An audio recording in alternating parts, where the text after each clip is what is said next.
Friends, welcome to Amildas diary. இன்றைக்கி நம்ம ரொம்பவே ஹெல்த்தியான அதே நேரத்தில் ரொம்பவே சிம்பிளாக பண்ணக்கூடிய ஒரு சூப்பரான ரெசிபி தாங்க பார்க்க போகிறோம். அரிசி வச்சு கமர்கட் மாதிரி இன்றைக்கி ஒரு சூப்பரான ஸ்நாக் பண்ண போகிறோம். ரொம்பவே ஸ்வீட்டாக ரொம்பவே டேஸ்ட்டாக இருக்கும், ரொம்பவே ஹெல்த்தியானதும் கூட. இப்போ எப்படி பண்ணுறதுன்னு பார்க்கலாம் வாங்க. வீடியோ பார்க்குறதுக்கு முன்னாடி நம்ம சேனலை நீங்கள் இன்னும் சப்ஸ்கிரைப் பண்ணாமல் இருந்தீங்கன்னா மறக்காமல் சப்ஸ்கிரைப் பண்ணிடுங்க. அப்படியே பெல் பட்டனையும் கிளிக் பண்ணிடுங்க. ஃபஸ்ட்டு பார்த்தீங்கன்னா ஒரு பேனை நல்லா ஹீட் பண்ணிக்கோங்க. பேன் நல்லா ஹீட் ஆனதுக்கப்புறமா ஒரு கப் அளவுக்கு அரிசியை அதில் போட்டு நல்லா வறுத்து எடுத்துக்கோங்க. அரிசியை வந்துட்டு கருக விட்டுறக்கூடாது, கோல்டன் ப்ரௌன் கலருக்கு வர்ற அளவுக்கு இருக்கணும். அதே மாதிரி நீங்கள் சாப்பிட்டு பார்க்கும்போது நல்லா கிறிஸ்பியாக இருக்கணும், அந்த அளவுக்கு நல்லா வறுத்து எடுத்துக்கோங்க. ஃப்ளேம் பார்த்தீங்கன்னா மீடியம் ஃப்ளேம் இல்லைன்னா லோ ஃப்ளேமில் வச்சு பண்ணுங்கள். ரொம்ப ஹை ஃப்ளேமில் வச்சிங்கன்னா அரிசி கருக ஆரம்பிச்சிரும். அரிசி வறுபடுறதுக்கு பார்த்தீங்கன்னா கொஞ்சம் லேட் ஆகும், அதனால நீங்கள் கிளறி விட்டுட்டே இருங்க, கிளறி விடாமல் விட்டுறாதீங்க. இப்போ பார்த்தீங்கன்னா நல்ல கோல்டன் ப்ரௌன் கலருக்கு வந்துருச்சு. நீங்கள் சாப்பிடும்போதும் நல்ல கிறிஸ்பியாக இருக்கும். இப்போ நம்ம கேஸை ஆஃப் பண்ணிடலாம். இப்போ இந்த வறுத்த அரிசியை தனியாக ஒரு பிளேட்டில் போட்டு நல்லா ஆற வச்சிடலாம். அடுத்தது பார்த்திங்கன்னா கொஞ்சமாக ட்ரைட் ஃப்ரூட்ஸ் அண்ட் நட்ஸ் வந்துட்டு நம்ம சேர்த்துக்க போகிறோம்.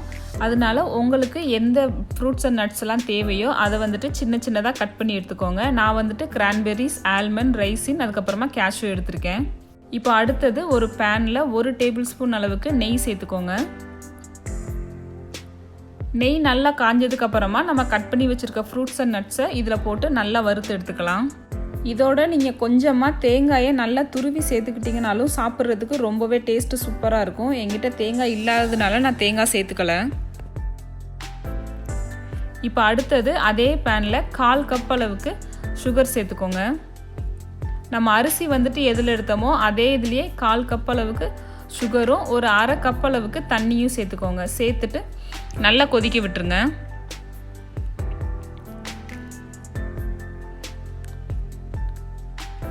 இப்போ பார்த்தீங்கன்னா நல்லா கொதிச்சு வந்துட்டுருக்கு. இப்போ நல்லா மிக்ஸ் பண்ணி விட்டுருங்க. சர்க்கரை நல்லா கரைஞ்சதுக்கு அப்புறமா இப்போ இதில் 1 டேபிள் ஸ்பூன் அளவுக்கு தேன் சேர்த்துக்கோங்க. தேன் சேர்த்ததுக்கு அப்புறமா நல்லா மிக்ஸ் பண்ணி விட்டுருங்க. இது வந்துட்டு பார்த்திங்கன்னா கம்பி பதம் வரணும் அப்படின்ற அவசியம் இல்லை. நம்ம தண்ணி வந்துட்டு கம்மியாக சேர்த்துருக்கனால சர்க்கரை பாகும் நல்லா கெட்டியாக தான் இருக்கும். அதனால தேன் சேர்த்ததுக்கு அப்புறமா உங்களுக்கு பார்க்கும்போதே தெரியும் ஒரு மாதிரி கோல்டன் ப்ரௌன் கலருக்கு வந்ததுக்கு அப்புறமா இப்போ அடுத்து நம்ம அரிசி சேர்த்துக்கலாம்.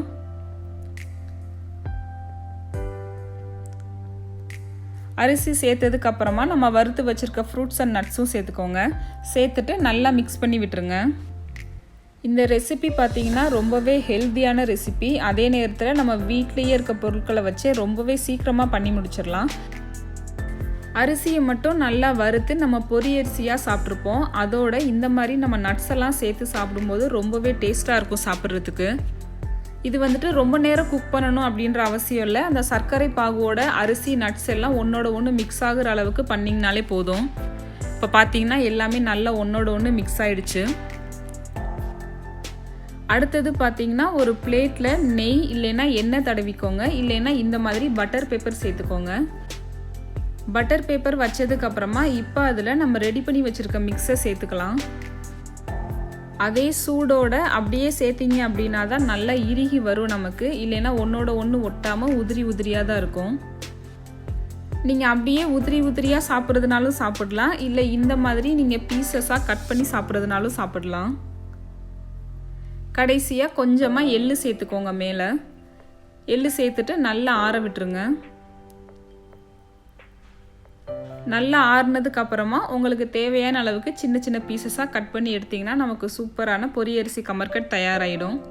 இதை நீங்கள் குழந்தைங்களுக்கு கொடுக்கணும் அப்படின்னா கூட நல்லா ஆறுனதுக்கு அப்புறமா மிக்சியில் போட்டு பொடி பண்ணி கொஞ்சமாக சுடுதண்ணி கலந்து உருண்டை பிடிச்சி கொடுத்தீங்கன்னா கூட அதுவுமே ரொம்ப டேஸ்ட்டாக இருக்கும். கண்டிப்பாக நீங்களும் உங்கள் வீட்டில் ட்ரை பண்ணி பாருங்கள். அண்ட் இந்த வீடியோ உங்களுக்கு பிடிச்சிருந்தா அமில்தாஸ் டைரி சேனலை சப்ஸ்கிரைப் பண்ணுங்கள்.